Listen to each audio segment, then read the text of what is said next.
I'm out in the yard, my little star map here that doesn't want to work because it's too bright. Trying to find Polaris. Some of you might note that it's daytime, and that's because that's when I can see where trees are more easily. And Polaris is still there in the daytime, you just can't see it because of the other star that's much closer, which is the sun.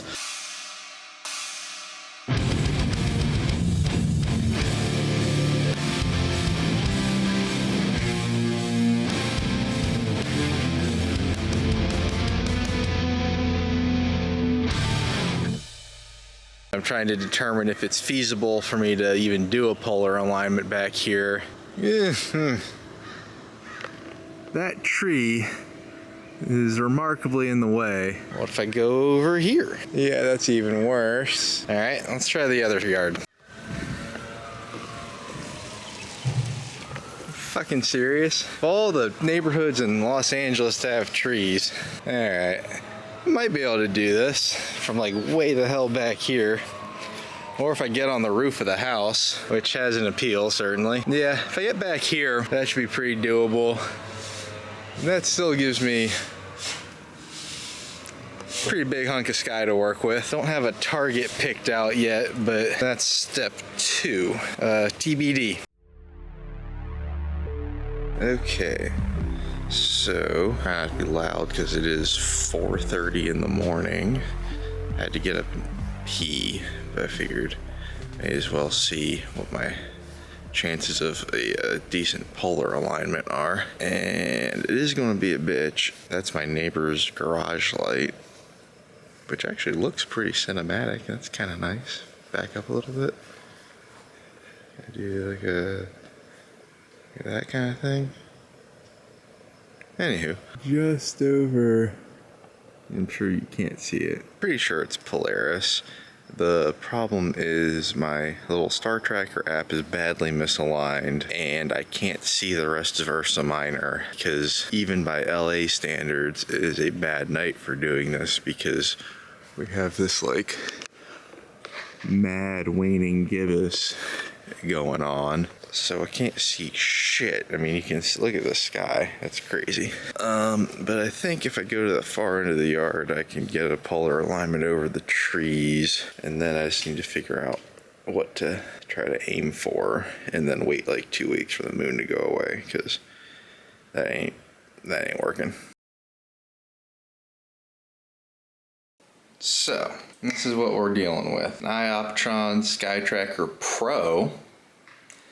A Canon T1i, the 50mm STM f1.8, and a tripod that is probably worth more than this whole other rest of it combined. So I am again attempting astrophotography, and I don't believe I have documented any of those attempts because, quite frankly, they were complete failures. I nearly almost got a picture of the Andromeda Galaxy. And one time I took a nice photo of my parents' house. That was kind of fun. And then I think I heard a bear, so then I ran away because, you know, bears at dark, not a good time. Can't run that fast, gotta bum everything. In the past, when I've done this, I have used either my 80D or probably even my 5DSR and tried to put big, heavy, like long lenses on it. And I don't think this little thing can handle that. I think the maximum payload is something like 6 pounds, and that was really stretching it. So took it out of mothballs, haven't touched it in like a year and a half, and now the battery doesn't seem to want to hold a charge. But fortunately, I have devised a solution. Hold, please. So the Ioptron here, let's see, it won't power on if it's not plugged in.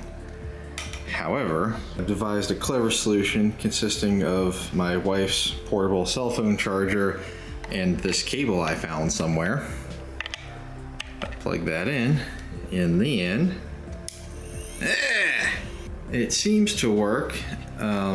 Motor moves pretty slow because it's, you know, tracking the sky, but the slew motor, I'm sure, is riveting footage of this slewing to the right. Yes, if I turn it back the other way. Oh goodness, yes. That sounds like it is working much harder. It is working. I can see it. Tonight I am hoping to take some sort of picture of something in the vicinity of Cygnus. Not quite sure what the 50 mil will frame up like. To astrophotographers, anything under about 400 is wide, so 50 is like preposterously so. And I'm in Los Angeles. The moon doesn't rise until fairly late, so I should be able to get something before then. I don't know what. I know the Milky Way is kind of over there, kind of lined up with Cygnus reasonably well, so potentially that, maybe just a whole bunch of yellow. I don't know, so probably after we fall asleep watching Star Trek and then wake up later going, oh god, oh fuck. Hopefully I can rally myself to attempt this whole thing. I need to see if I can find a functional shutter cable for this camera. And, ooh, a chair with a cup holder.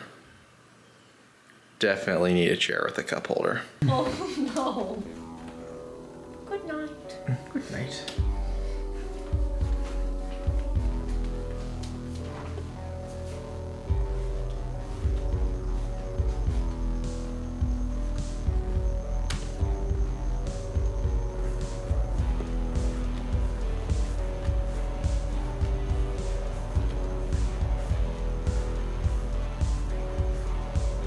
So, I think I've got the alignment. I lined it up to A star. Could have been Polaris. Looks about right. I figure if I leave it alone for like 10-20 minutes while I'm doing the other stuff and check it and it's still like lined up according to the little polar clock, we're good to go. And if not, then we're not. So now I gotta figure out exactly what I want my target to be, and then just kind of get the rest of my stuff together, including a beverage. Very important. So we're up in Glendale, kind of got a mountain between us and Hollywood anyway, but not really downtown. So depending on who's counting, we're at like a Bortle 12, maybe 14. Some scales seem to put us at 8, some at 9, so it's probably like 8.5.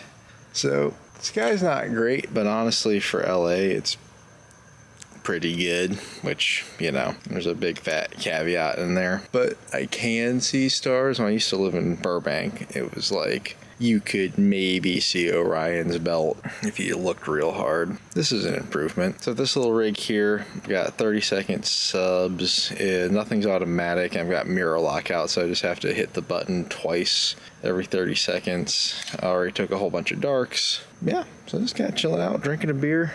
And this is the nice part, you know, just kind of hanging out outside. It is a pleasant evening. I look real spooky because I've got my little lantern, which is a nice little lantern. Looks very Minecraft on this camera. I got it from REI, not from Minecraft. I am sad to report that my chair has no cup holders, so I have to put my beer on the ground like a peasant where all the spiders are. But I wanted to take this moment to say that if you enjoy astrophotography, you've come to the wrong place, buddy, because there's no way this is going to turn out good. But if you do like astrophotography, obviously Astro Backyard is a great channel. And then, I don't think he has a YouTube, but if you hop on Instagram, check out Bright Ascension. Dude I used to go to high school with. Haven't talked to him in a long time. Seems like he's doing good, but he takes some awesome pictures. You should check him out. He sells prints. Hook the homie up. Sten, this one's for you. You could probably tell me what filters I'm supposed to have. He's an actual doctor of astronomy.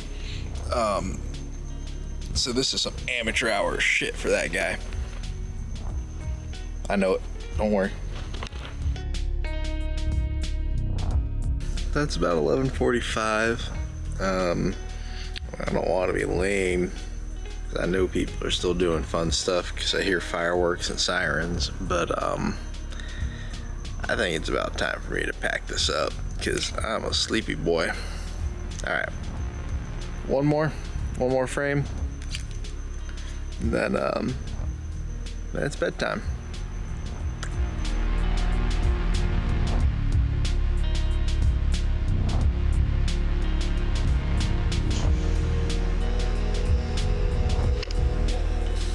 Alright, so it's the next morning. I need to redo my bias frames because I did them for 800 ISO and ended up using 400. Unfortunately, that's extremely easy to do. This is how you do it. You put the lens cap on and set the camera, and you go like this. Ah, shit. I'm vlogging. Oh. God, how do I turn mirror lockup off? And you go like this. And you take like 100 of those. The buffer on this camera is like 5.